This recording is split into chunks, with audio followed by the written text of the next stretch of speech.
পূর্বপুরুষ থেকে শুরু করে কসাইয়ের সেই পেশাই শুরু করেন কুমিল্লা সদর দক্ষিণ উপজেলা লালমাই এলাকার কসাই আবুল কালাম।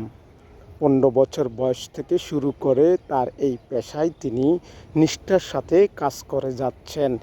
কুমিল্লা সদর দক্ষিণ এবং মহানগর সহ তিনি দক্ষতার সাথে কসাইয়ের পেশার কাজ পরিকল্পিতভাবে তিনি কাজ করছেন। তিনার কাজ দেখে কাস্টমার সন্তুষ্ট প্রকাশ করেন, তেমনটাই জানিয়েছেন কসাই আবুল কালাম। সুন্দর নিখুঁতভাবে কাজ করার দৃশ্যটি আপনাদের 15 বছর থেকে আজকে শুরু। আমার বয়স যখন 15 বছর তখন থেকে শুরু, আজকে প্রায় 23 বছর রানিং চলে। এই কাজ কেন পূর্বপুরুষ থেকে আপনার এই কাজ যখন আমার বয়স 15 তখন থেকে আমার শুরু।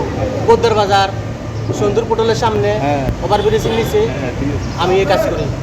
আমাকে মানুষে পছন্দ করে। আপনার কাজগুলো কি সুন্দর? হ্যাঁ, সুন্দর। কেজি 10 পিস মাপি নেবেন, কেজি 10 পিস মাপি নেবেন, 1 রুট পিস, কেজি 10 পিস হবে 1 রুট। এই পেশায় যারা আমরা রয়েছি, সরকার যেন এই পেশার দিকে দৃষ্টি নজর রাখে, তাহলে আমরা বহির্বিশ্বে এই সমস্ত কাজ করে আমরা আরও দেশের সুনাম ফুটাবো, তেমনটাই জানিয়েছেন কসাই আবু কালাম। শাহ ফয়সাল কারিম, জাগরণ নিউজ, বিডি, কুমিল্লা।